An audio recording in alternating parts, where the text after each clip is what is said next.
राज्याचे माजी उपमुख्यमंत्री आणि दिवंगत अजित पवार यांच्या त्या भीषण विमान अपघाताला आज बरोबर 1 महिना पूर्ण झालाय। या 30 दिवसामध्ये पुलाखालून बरंचसं पाणी वाहून गेलंय।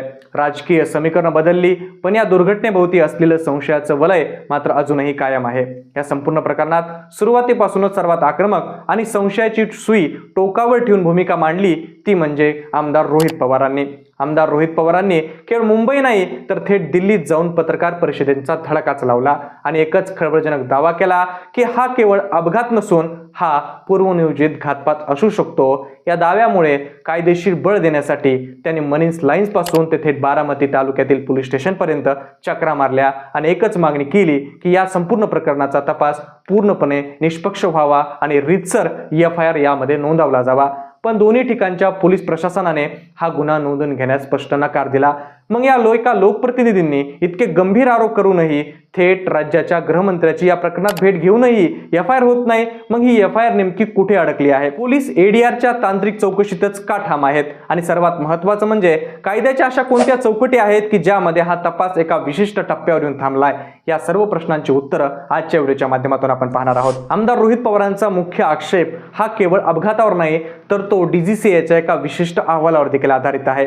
या अहवालात एक धक्कादायक बाब समोर आली होती, ती म्हणजे VCR कंपनीची तब्बल 5 विमानं ही तांत्रिकदृष्ट्या अनफिट आणि नादुरुस्त होती। मग जर ही विमानं हवेत उडण्यालायकच नव्हती तर त्यांना परवानगी मिळालीच कशी?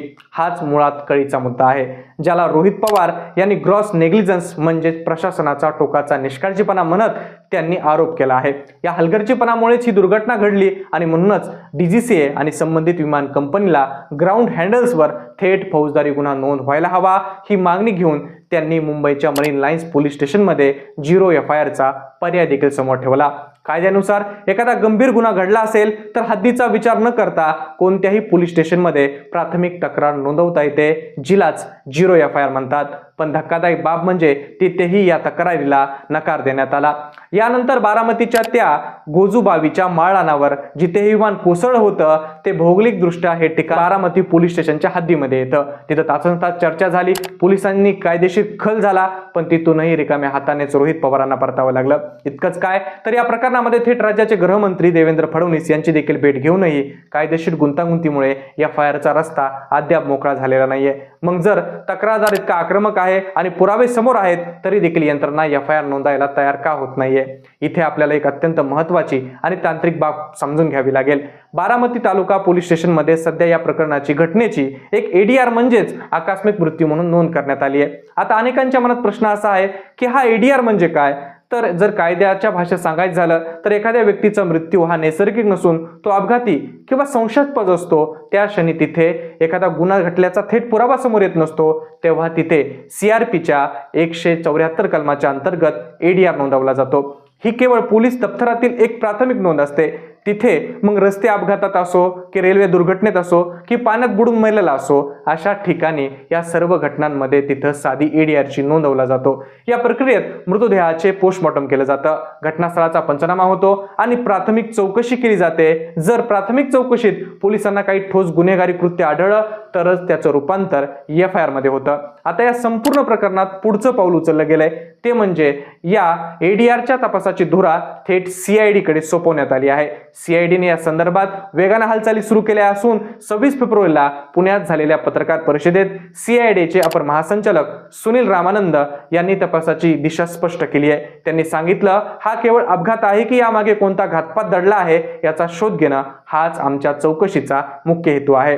CIDचा हा तपास सध्या 3 प्रमुख अंगांनी पुढे सरकतोय। यातला पहिला म्हणजे यामागे एखादे गुन्हेगारी कट रचला होता का?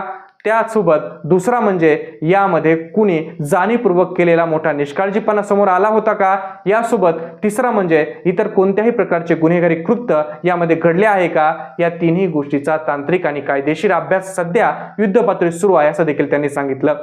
थोडक्यात सांगायचं झालं तर जोपर्यंत सीआयडीच्या या एडीआर चौकशीत काही ठोस निष्पन्न होत नाही तोपर्यंत रीतसर गुन्हा नोंदवणं कायदेशीर दृष्ट्या कठीण मानलं जात आहे। सध्या या प्रकरणामध्ये सीआयडी सातत्यानं समन्वय साधून आहे। महत्त्वाचं म्हणजे जोपर्यंत एआयबीचा आपला अंतिम तांत्रिक अहवाल सादर करत नाही तोपर्यंत सीआयडीला कोणताही ठोस निष्कर्ष काढता येणार नाही। विशेष म्हणजे महाराष्ट्र सरकारने हा तपास सीबीआयकडे वर्ग करण्यासाठी केंद्र सरकारशी पत्रव्यवहार देखील सुरू केला आहे। जर या चौकशीमध्ये काही क्रिमिनल कॉन्फरन्सी किंवा जाणीवपूर्वक केलेला निष्काळजीपणा सिद्ध झाला तर सीआयडी स्वतःहून एफआयआर दाखल करून न्यायालयाचा दरवाजा ठोठावेल। आता इथे एक पेच निर्माण झालाय। रोहित पवारांचा दावा असा आहे की घातपात आहे, तर दुसरीकडे यंत्रणा म्हणतायत की आम्ही एडीआरच्या माध्यमातून अपघाताच्या मुळाशी जाण्याचा प्रयत्न करतोय। म्हणजे जोपर्यंत सीआयडीला काही ठोस पुरावे सापडत नाहीत तोपर्यंत समांतर एफआयआर दाखल होणं कायदेशीर दृष्ट्या कठीण मानलं जात आहे। रोहित पवारांची मुख्य मागणी म्हणजे डीजीसीएवर गुन्हा दाखल करण्याची आहे, पण इथे आपल्याला भारताचा इतिहास तपासावा लागेल। 1996 मध्ये झालेला सरकी दादरीचा भीषण अपघातात ज्यामध्ये 349 प्रवाशांना आपले प्राण गमावे लागले होते किंवा बँगलोर किंवा अन्य जे अपघात झाले होते त्यात कुठेही या प्रकरणामध्ये डीजीसीएवर थेट एफआयआर दाखल करण्याचा इतिहास नाहीये। अगदी 2025 मध्ये अहमदाबादमध्ये झालेल्या विमानाचा अपघात पाहिला तर तिथे देखील सध्या केवळ एडीआर संदर्भातच चौकशी सुरू आहे, कारण अशा प्रकरणामध्ये जोपर्यंत इथं काही ठोस जाणीवपूर्वक केलेला गुन्हा किंवा काही क्रिमिनल कॉन्फरन्सी समोर येत नाही तोपर्यंत फौजदारी गुन्हा दाखल केला जात नाही। अजित पवारांच्या विमान अपघाताचा प्राथमिक अहवाल दोन्ही इंजिनला इंधन पुरवठा अचानक खंडित झाला आणि त्यामुळे हा अपघात झाला असं समोर येत आहे, पण तांत्रिक बिघाड आहे की मानवी चूक हे अद्याप गुलदस्त्यात आहे। थोडक्यात सांगायचं झालं तर जोपर्यंत एआयबीचा अहवाल येत नाही आणि सीआयडीच्या हाती काही ठोस लागत नाही तोपर्यंत या प्रकरणामध्ये एफआयआर नोंदवली जाणं दुसरं दिसत आहे।